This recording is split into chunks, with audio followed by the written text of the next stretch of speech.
This video is brought to you by Squarespace, the all-in-one website platform. More about them later in the video. Welcome back to Geographics. I'm your host, Cosmic Horror Madman Eric Malachite, and today's script was provided by James CJ, so be sure to show him some love in the comments as you deploy your likes, check the links in the description and pinned comment, and subscribe to the channel. Let's get to it.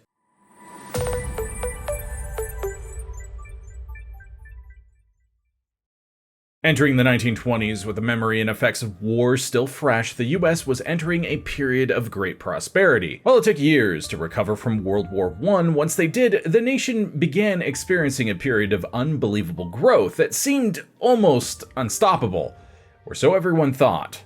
Many metrics pointed to changing times. For the first time in the nation's brief history, more people lived in cities than they did on farms. The nation's wealth doubled between 1920 and 1929, with GDP climbing to 40%. Then something happened.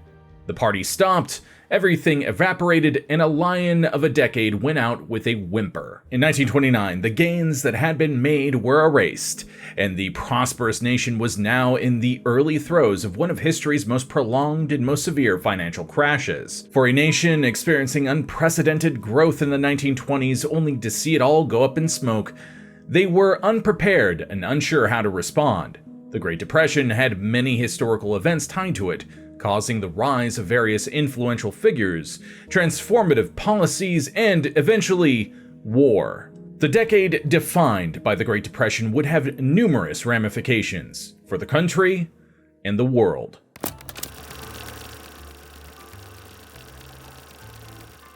The Roaring Twenties was the era of prohibition, jazz, underground drinking, speakeasies, parties, and social, political, prosperity, and economic change. By 1922, 4 years post-war, the US was becoming a great power in the world thanks to advancements in its military and technology, strong economy, financial standing, and the vast cultural refinements that came with the 20th century and further industrialization. The story of how it all came crashing down starts in a familiar setting.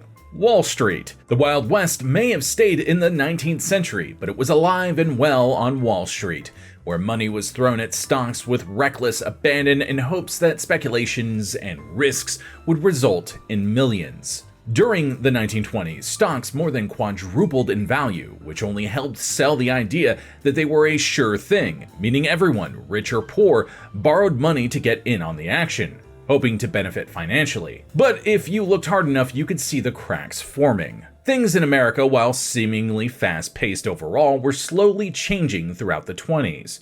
Overall production was declining, unemployment was rising, wages were low, consumer debt was proliferating, the agricultural sector was experiencing droughts leading to falling food prices, and banks had excesses of large loans they couldn't liquidate. It was a mess. Some of these factors left stocks priced much higher than they were worth. Financially, it was a circus economy. Everything was upside down. Nobody knew just how dire it was, and if they did, they ignored the signs or hoped that it was all, as the saying goes, too big to fail. While money began drying up, stock prices kept increasing, and eventually they reached levels too unstable for Wall Street to control. Then it happened.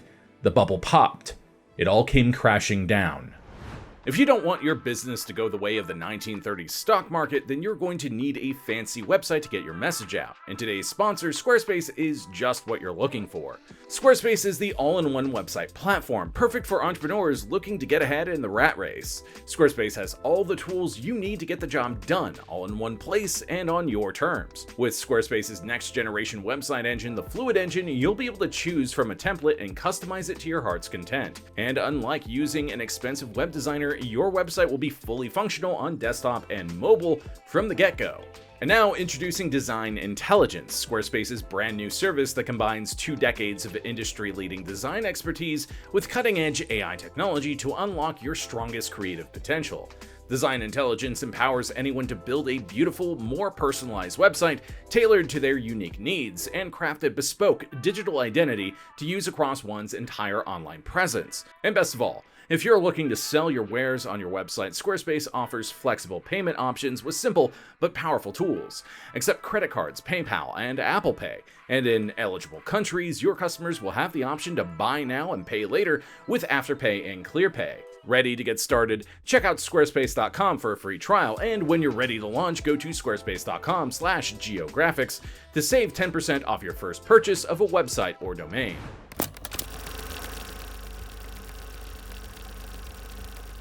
As with all crashes, it starts with a minor event, which may be easy to say is just a blip. In September 1929, after reaching its peak on September 3rd, stock prices began slowly declining. Then, on October 18th, what had been a gradual decline steepened dramatically. People were starting to notice, panic began setting in, and on October 24th, nearly 13 million stocks were traded by skittish investors. On Monday, October 28th, the market plunged by 13%. The next day, Tuesday, October 29th, they fell a further 12% in what became known as Black Tuesday, sending the country and industrialized world toward a depression. There are several reasons to point to why the stock market came crashing down. Throughout the 1920s, America, in terms of its economy and stock market, was growing at a rate unheard of, and perhaps it was too fast. Stocks were reaching record highs, and the general public noticed how it turned people into millionaires. They wanted a piece of the action. This created an early crack in the system. Ease of access through credit. Getting money from the banks was easy, too easy, and that lends itself to a shared reality among banks, investors, and manufacturers. Everyone was overconfident, including the manufacturers and agricultural industry, which led to overproduction. Then there was the panic.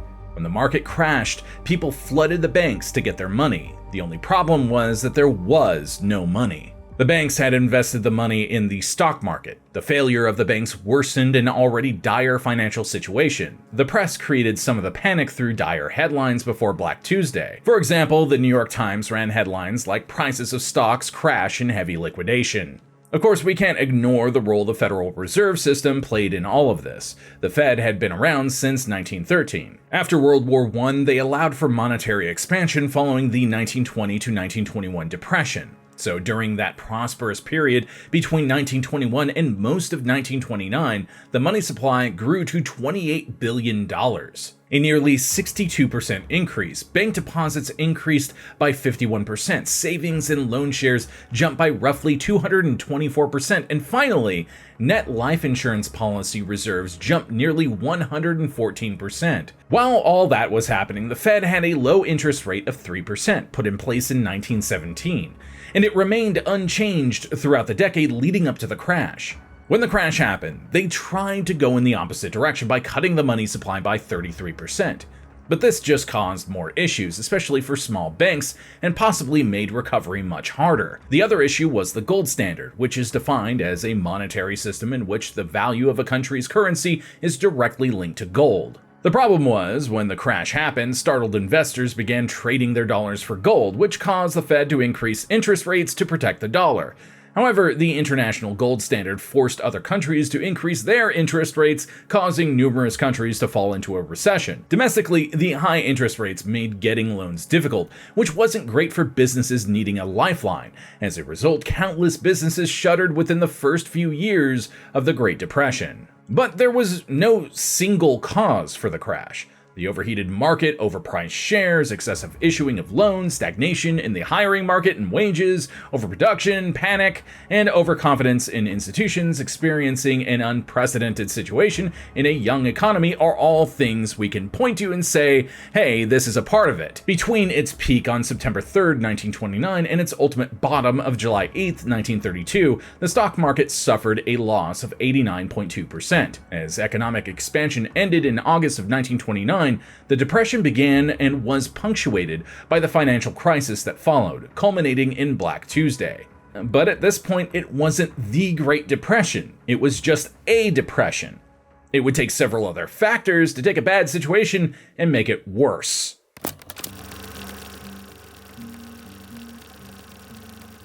Herbert Hoover got a lot of blame for the Great Depression, which is understandable because it all began under his watch.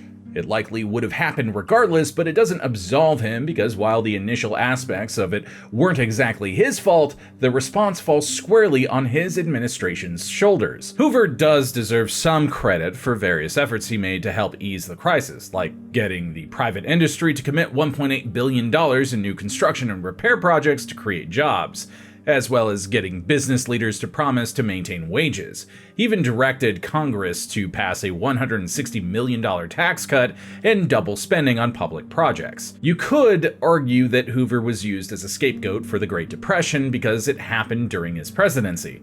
However, the decisions Hoover made played their part in making the bad situation way worse. In 1930, Congress decided to take up a bill aimed at protecting the faltering American economy, the Smoot-Hawley Tariff Act.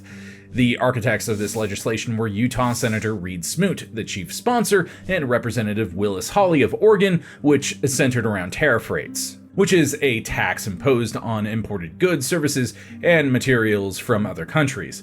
Economic historians argue that the bill caused the Depression to become great, or at the very least exacerbated it. By the time Smoot and Hawley's plan came to fruition, the US already had high tariff rates, at roughly 40%, as a result of 1922 legislation known as the Fordney-McCumber Act. This 1922 tariff rate increase was largely born out of protectionism, as the rest of the world was still recovering from the war. The Smoot-Hawley Tariff Act was also protectionist and had actually been proposed during the Great Depression, but failed to pass both chambers. Now, taking advantage of the situation, the legislation passed handedly in the House, 264 to 147, and by a slim majority in the Senate, 44 to 42. Other countries took notice of the act and retaliated, causing a decline in imports and exports as global trade cratered. Hoover, in private, wasn't really a fan of the increased tariff on most manufactured goods, saying privately that the bill was vicious, extortionate, and obnoxious. So why did he sign it then? There were two reasons Hoover ultimately signed the bill into law despite objections from over 1,000 economists who'd signed a petition urging a veto. The first was tariffs on agricultural products, which Hoover wanted so he could protect domestic manufacturing from low-cost foreign suppliers. And the second was a provision he managed to get included, giving the president power to forego congressional approval to make modest adjustments to tariffs. This was his way of nullifying some of the aspects of the bill he believed went too far. However, it was just one aspect of the failed response. The rest came from the top.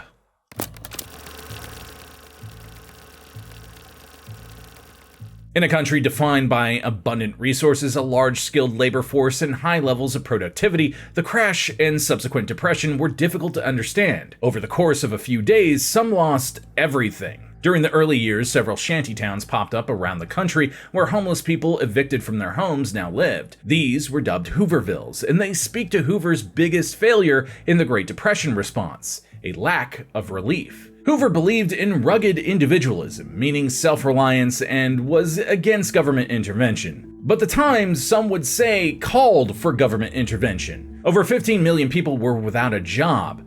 Not that there were even jobs for them to get. Life in Hoovervilles was bleak at best, with unsanitary conditions leading to numerous diseases and deaths. Adding insult to injury was how local and federal governments responded to these camps, which was by, breaking them up through raids. Some Hoovervilles were informal, and some had unofficial leaders who acted as spokesmen for a larger community.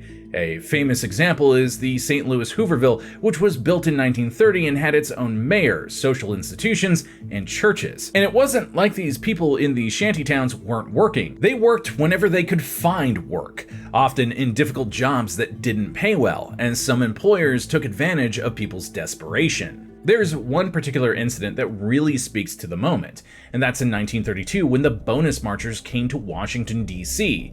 The Bonus Expeditionary Force was a group of World War I veterans who demanded immediate bonus payment for their service in the First World War. The bonus structure was $1 for each day served and $1.25 for each day served overseas. Bonuses under $50 were paid immediately, but anything higher than that was awarded as certificates, making the money only claimable 20 years post-issue. This was to limit government spending. With the Great Depression eating away at savings and desperation growing, the veterans demanded their money then and there. And can you blame them? Tens of thousands of veterans moved into abandoned shacks and set up shantytowns and tents along the Anacostia River, all close to the president, so there was no way he could ignore them. It's unclear exactly how many veterans were initially there, but numbers range from 20 to 40,000, including their families.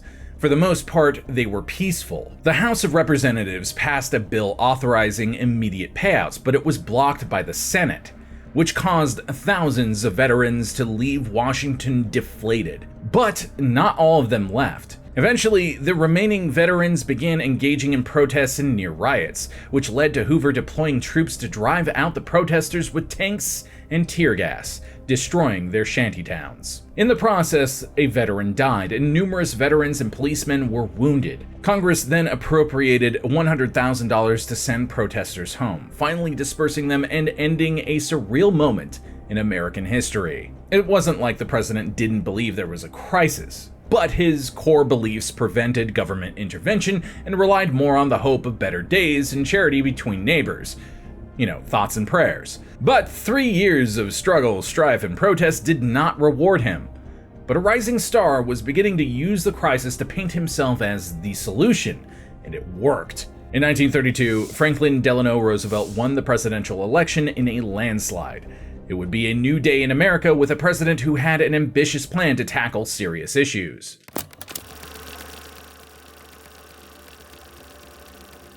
Unemployment during the Great Depression was staggering. When FDR entered office, the unemployment rate was 23.9%, which represented 12.8 million people, not including farmers. FDR looked at an economy in shambles and laid out an aggressive agenda. Within the president's first 100 days, his administration had achieved 77 legislative victories, with 15 of these considered landmark pieces of legislation. Many were aimed at addressing the Great Depression. So let's take a look at a few of these bills and how they helped the overall crisis. Right out of the gate, FDR signed into law the Emergency Banking Act of March 9, 1933, 5 days after assuming the presidency.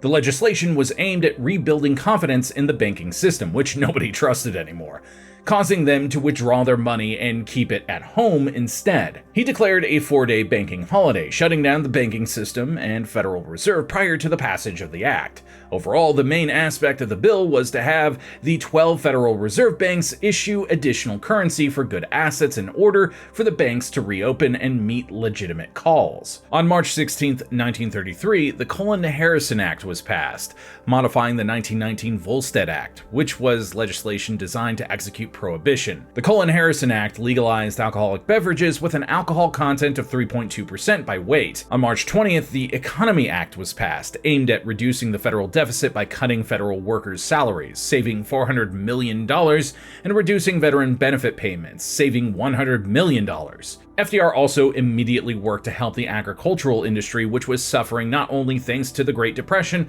but also a drought. The Agricultural Adjustment Act was designed to boost agricultural prices by reducing the surplus. The federal government bought livestock from farmers to slaughter and also paid farmers not to plant crops on parts of their land. This was necessary for Middle America, which was suffering one of the worst man-made ecological disasters in American history, the Dust Bowl, which was the name given to the southern plains, which were experiencing a historic drought and intense dust storms, making agriculture all but impossible, resulting in farmers losing everything. The most affected parts of the country were western Kansas, the Oklahoma Panhandle, the Texas Panhandle, and parts of New Mexico and Colorado. Additionally, numerous pieces of legislation were passed to reform Wall Street to prevent a repeat of 1929, with Glass-Steagall being the most famous. The act forced commercial banks to refrain from investment banking activities to protect depositors from potential losses through stock speculation. Many of these reform programs and policies were a part of FDR's overall New Deal, which was the umbrella term used for the various acts aimed at protecting against economic disaster, while creating more social safety nets like Social Security. And for like 30 years after this point, they were immensely popular with the American public. Other legislative successes during the first 100 days were programs like the Civilian Climate Corp, which created millions of jobs for young men in 800 parks across the nation, planting trees, constructing shelters and trails, and more.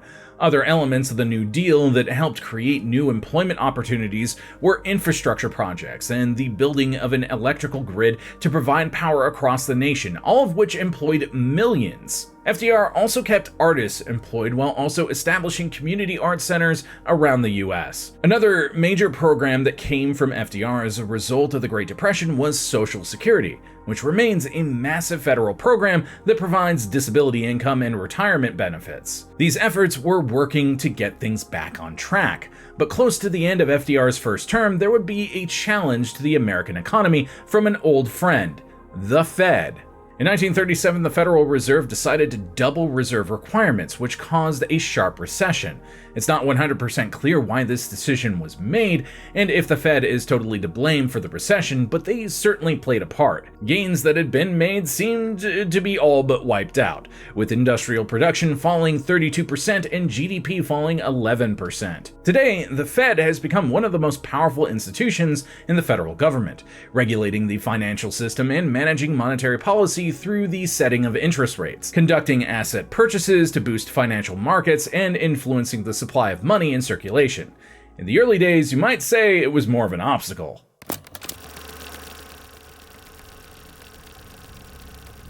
The Great Depression didn't just affect the United States, it spread to other countries throughout the world. However, the way these countries were affected was uneven. One country hit particularly hard, I don't know if you've heard of it, was Germany. Unlike America, the 1920s were difficult for Germany, with intense inflation plaguing the nation. The Weimar Republic had to pay war reparations as part of the Treaty of Versailles, and they didn't want to tax the citizens, so instead, they borrowed millions of dollars from the United States. When the crash occurred, they were getting squeezed for repayment on these loans, and it led to German banks failing, unemployment rising, federal budget cuts, and an economy in decline. A crisis can do a lot of things for certain people, groups, and movements. With the worsening crisis in Germany, the nation began embracing the National Socialist German Workers' Party, which would become the Nazi Party, and it would be decidedly not socialist.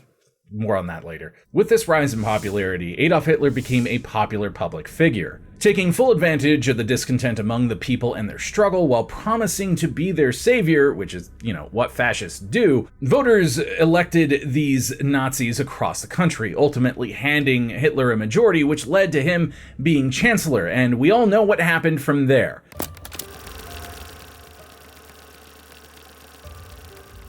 We're not going to get into the specifics of World War II, but instead focus on what the US was doing before and after it joined, following the attack on Pearl Harbor on December 7th, 1941. A major contributor to the end of the Great Depression was FDR's defense spending, which focused on manufacturing weapons, equipment, tanks, ships, etc. This in turn created jobs both on a federal level and in the private sector, as many of these jobs were contracted out to defense companies. These private companies had guarantees, meaning they could employ people for various jobs, knowing full well that as long as there was a war, they'd be able to pay their workers and make money. It's a morally unfortunate business model worthy of its own discussion, but not right now. The world was at war, and that wasn't going to change anytime soon. Unemployment nosedived, with widespread conscription starting in 1942, reducing unemployment to below pre-Great Depression levels. This marked the true end of a difficult period in American history, which is unfortunate considering the solution was another painful period in history. During the tumultuous times of the 1930s, one group began gaining employment before the war, and that group was women. Before 1930 and 1940, unemployment among women increased by 24%, from 10.5 to 13 million. It was often for jobs men usually didn't want and that paid women less, like nurses, teachers, secretaries, etc., but they proved more stable during this period than some of the jobs men lost, which were more tied to public demand. This didn't change the perception of women in the workforce entirely, as come the 1940s, 26 states had laws in place known as marriage bars, which restricted married women from working state government jobs. There was a general argument used at the time about women in the workforce called pin money. This term referred to the money women would spend on non-essential items. and it was by no means a new term, having potentially existed as far back as the 16th century. But it is now used to define a whole generation of women attempting to work. The revised idea of this old term was used as an excuse to pay women less. The federal government also enacted a marriage bar of its own in the form of Section 213 of the Economy Act of 1932, not allowing two people from the same marriage to work in the federal government. This led to many women who were deemed expendable in comparison to their husbands being released from their positions. Most of these women would get their jobs back years later when it was repealed in 1937. In a day and age when discrimination laws are far more robust, the idea of marriage bars might sound unfathomable. But this was the century where many cultural realignments would take place, allowing women and minority groups far more rights. This was a part of that fight for equality.